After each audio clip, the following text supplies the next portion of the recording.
وزیر اعظم عمران خان کے مشیر احتساب شہزاد اکبر نے عہدے سے استعفیٰ دے دیا۔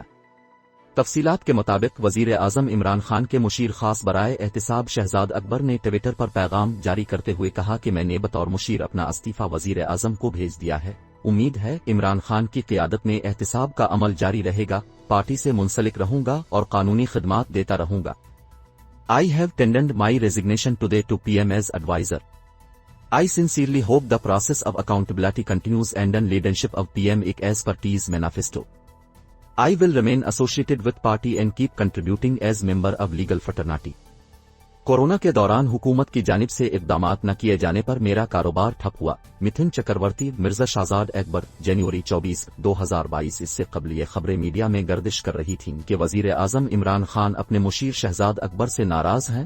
نجی ٹی وی سما نیوز کا کہنا ہے کہ عمران خان نے احتساب کے عمل میں سستی پر سخت ناراضگی کا اظہار کیا تھا۔ وزیر اعظم نے کہا تھا کہ اوپن اینڈ شٹ کیسز بھی عدم پیروی کے باعث التوا کا شکار ہے۔ دوسری جانب نجی ٹی وی جیو نیوز نے ذرائع کے حوالے سے دعویٰ کیا ہے کہ 18 جنوری کو کابینہ کمیٹی کی میٹنگ میں شیخ رشید نے نواز شریف کی واپسی سے متعلق سوال اٹھایا تھا، جس پر شہزاد اکبر نے نواز شریف کی واپسی کو مشکل قرار دیا تھا۔ وزیر اعظم عمران خان شہزاد اکبر کی کارکردگی سے خوش نہیں تھے اور انہیں 2 ہفتے پہلے ہی استعفیٰ دینے کا اشارہ دیا گیا تھا۔